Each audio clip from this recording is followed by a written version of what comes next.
Over the past few months I got so busy making videos for visual astronomy that I didn't get the chance to follow up on my astrophotography progress. This changes today, as I recently visited a good friend of mine in southeast Germany, where I got the chance to capture some nice deep sky objects such as M81 and M82. So without any further ado, let's get this video on the road.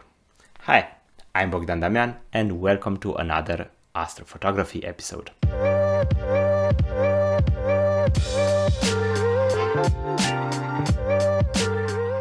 So a couple of months ago, I got in touch with Stefan, an experienced astrophotographer and a good friend of mine, suggesting a meetup to talk about our hobby and maybe, if the weather permits it, capture one or two objects. He liked the idea and we quickly agreed on a date, as we both were eager to practice some astrophotography together. Long story short, the day came and full of excitement I packed up my gear and loaded it up in the car. As the weather forecast was mostly favorable, it looked like we would be able to do some astrophotography after all. We ended up having above average seeing conditions for a couple of hours during early evening, which was more than we had hoped for given the notoriously bad weather here in Germany during autumn. So on my packing list I had the Askar 71F quadruplet refractor, my Onstep enabled EQ5 mount together with my powerbox and laptop. As for the camera, I brought the SV705C from Sriboni with me, including an UV IR cut filter. At the observation site, the views to the north were completely unrestricted from west to east, and this allowed us to consider quite a few targets.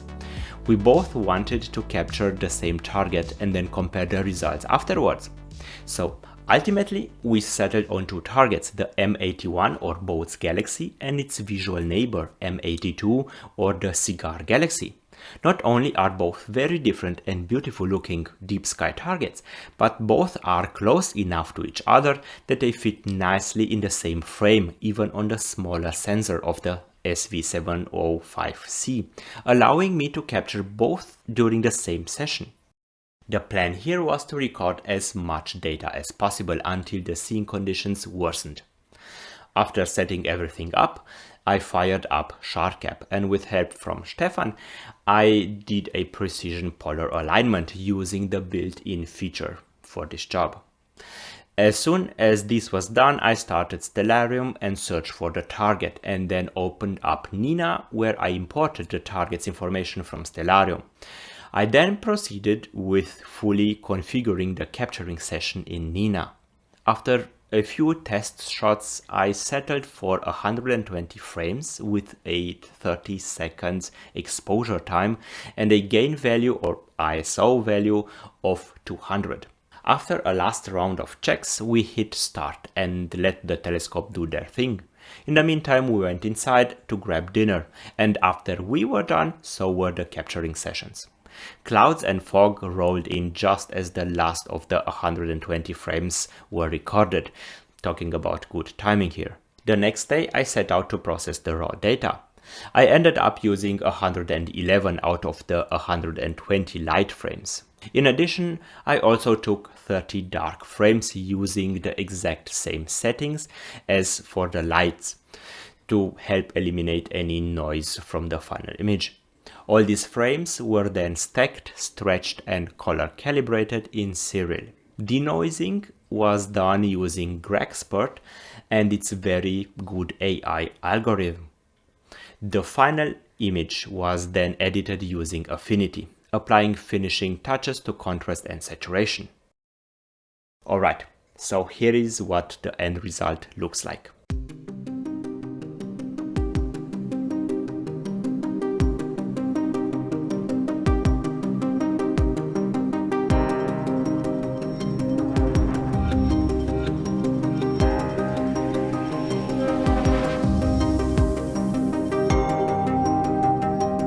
As you can see, the telescope managed to capture some nice details of both M81 and M82. The image is overall sharp and flat with very little elongated stars. I believe that I might be able to push the exposure time to 45 seconds for the next session without risking any egg-shaped stars.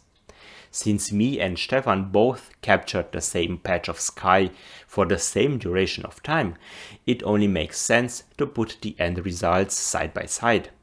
His setup consisted of the SV550 triplet apo from Sibony with a field flattener attached to it, a guiding camera and an autofocuser for more precise results were also part of his setup. As for the camera, he was using the SV605cc cooled color camera, also from Sibony.